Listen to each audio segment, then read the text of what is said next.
friends, so today we are going to learn how to change the direction of motor rotation. Motor में क्या होता है, वहाँ पे एक रोटर होता है और मेन वाइंडिंग और ऑक्सिलरी वाइंडिंग होती है. ऑक्सिलरी वाइंडिंग में एक कैपेसिटर भी मौजूद होता है. मेन वाइंडिंग में जो करंट एंटर करती है उसे हम आईएम कहते हैं और ऑक्सिलरी वाइंडिंग में जो करंट एंटर होती है उसे हम आईए कहते हैं. तो ये जो रोटर है उसकी डायरेक्शन जो है वो फेजर डायग्राम से हम देखते हैं कैसे चेंज कर सकते हैं और कैसे चेंज हो सकती है. ये बेसिकली मोटर की डायरेक्शन जो होती है रोटेशन की, वो करंट पे, ये मेन वाइंडिंग का करंट और ऑक्सिलरी वाइंडिंग का करंट इन दोनों पे डिपेंड करती है. Let's see the phasor diagram of the current and voltage. We are taking voltage as a reference, and let's suppose auxiliary winding current IA is leading by an angle alpha, and main winding current IM is lagging by an angle beta with respect to voltage. Basically यहाँ का जो main concept है, basic concept है, यहाँ पे हमें क्या बताया गया है, अगर IA करंट, ऑक्सिलरी वाइंडिंग का करंट वोल्टेज के विथ रिस्पेक्ट टू वोल्टेज अगर लीड कर रहा है तो ये जो डायरेक्शन होगी रोटर की वो ऐसी होगी, ऑक्सिलरी वाइंडिंग के साइड पे वो रोटेशन होगी, यानी क्लॉकवाइज डायरेक्शन. ये है हमारा केस 1. अब हम केस 2 देखते हैं. सेम डायग्राम हमने बनाई है नीचे भी. इस केस 2 में मेन वाइंडिंग है और ऑक्सिलरी वाइंडिंग वैसे ही है. अब हम देखते हैं फेजर डायग्राम में क्या डिफरेंस है. अब यहाँ पे हम देखते हैं तो मेन वाइंडिंग का जो करंट होता है वो लैग कर रहा होता है और यहाँ पे मेन वाइंडिंग का करंट जो है वो लीड कर रहा है विथ रिस्पेक्ट टू वी, और IA जो ऑक्सिलरी वाइंडिंग का करंट है वो लैग कर रहा है by an angle alpha with respect to V. तो यहाँ पे जो मेन वाइंडिंग का करंट है वो लीड कर रहा है, इसलिए ये जो रोटर है उसकी डायरेक्शन जो होगी वो होगी रोटर मेन वाइंडिंग के तरफ से, विच इज एंटी क्लॉकवाइज. अब ये जो लैगिंग और लीडिंग का जो कंसेप्ट है वो कैसे समझना चाहिए, वो कैसे समझ सकते हैं हम, ये अब हम देखते हैं जो प्रैक्टिकली हम कैसे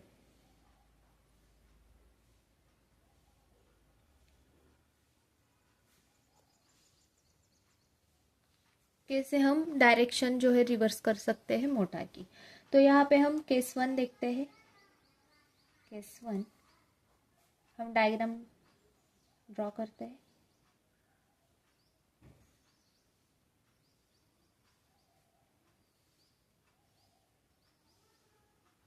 यहाँ पे न्यूट्रल, ये है वाइंडिंग 1, W2 वाइंडिंग 2, और ये है कैपेसिटर. यहाँ पे 2 पोर्ट होते हैं. यह है पोर्ट 1, पोर्ट 2, जहाँ से हम सप्लाई दे सकते हैं, और यहाँ पे बीच में होता है रोटर. हम ड्रॉ करते हैं.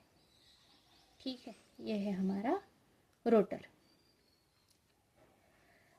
तो ये जो लैगिंग और लीडिंग का कंसेप्ट है वो हमें सप्लाई से पता चलता है. हम अगर यहाँ पे केस 1 में हम सप्लाई देते हैं पोर्ट 1 से, ये जो न्यूट्रल होता है वो फिक्स रहेगा. अब यहाँ पे हमें पता नहीं है मेन वाइंडिंग कौन सी है और ऑक्सिलरी वाइंडिंग कौन सी है. जो हमारा करंट होता है उसका जो फ्लो होता है, करंट फ्लो, वो हमेशा ऑक्सिलरी वाइंडिंग से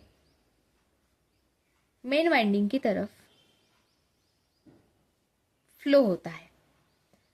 तो auxiliary winding is consist of winding plus capacitor, और ये जो करंट फ्लो हो रहा है हमारा ऑक्सिलरी वाइंडिंग से मेन वाइंडिंग की तरफ, वो which is flowing through the capacitor. हम यहाँ पे केस 1 में देखते हैं कि सप्लाई हम अगर देते हैं पोर्ट 1 से, तो जो हमारा करंट होगा वो यहाँ से ऐसे फ्लो करेगा, यहाँ से ऐसे, और फिर ऐसे करंट जो हमारा फ्लो कर रहा है. तो करंट यहाँ से फ्लो करेगा, तो ये हो जाएगी हमारी ऑक्सिलरी वाइंडिंग और ये होगी मेन वाइंडिंग।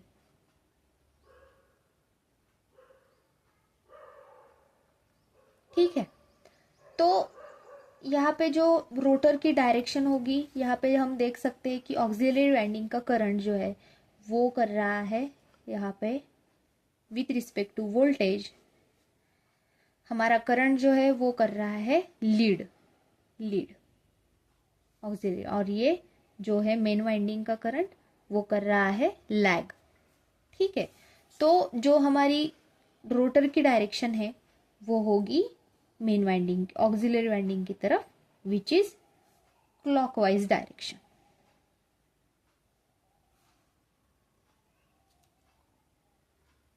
ठीक है, हम अब देखते हैं केस 2 की तरफ। केस 2, यहाँ पे ये जो है डायग्राम वो सेम होगी,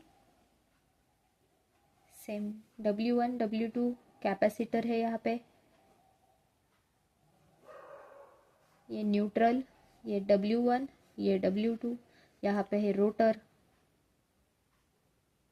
और ये कैपेसिटर, ये पोर्ट 1 P1 कहते हैं, हम P2 कहते हैं। ठीक है, शॉर्ट में, और ये हमारा रोटर। अब ये हम यहाँ पे सप्लाई देते हैं, सप्लाई पोर्ट 2 की तरफ से। ठीक है, तो अगर हम पोर्ट 2 की तरफ से सप्लाई देंगे तो करंट जो होगा कैपेसिटर के थ्रू, मतलब ये यहाँ से ऐसे फ्लो होगा। ठीक है, तो ये हमारी ये हो जाएगी पूरी ऑक्सिलरी वाइंडिंग और ये होगी हमारी मेन वाइंडिंग। मैं शॉर्ट में लिख रही हूँ मेन वाइंडिंग WDG, मैं ऐसे भी लिख सकते हैं। ये न्यूट्रल जो होता है वो हमारा फिक्स होता है। और यहाँ इस केस में हमारा क्या हो रहा है कि जो मेन वाइंडिंग का करंट है, ये वोल्टेज, ये IA, यहाँ पे मेन वाइंडिंग का करंट लीड कर रहा है और ऑक्सिलरी वाइंडिंग का लैग कर रहा है। हम अब ये कैसे देखते हैं कि मेन वाइंडिंग का लीड कर रहा है, लैग कर रहा है? तो यहाँ पे हम सप्लाई दे रहे हैं, सप्लाई हम मेन वाइंडिंग की तरफ दे रहे हैं उसके सामने, तो ये होगा हमारा लीड पे और bye angle sum alpha angle, और ये जो होगा वो हमारा लैग हो जाएगा। तो वो ये जो रोटर है उसकी डायरेक्शन हो जाएगी मेन वाइंडिंग की तरफ, मतलब ऐसे जो होगा एंटी क्लॉकवाइज।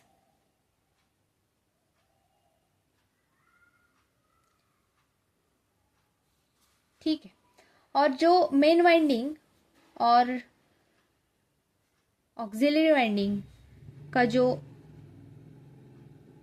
फेज डिफरेंस होता है, इसके बीच का जो फेज डिफरेंस होता है, फेज डिफरेंस जो होता है वो होता है 90 डिग्री का।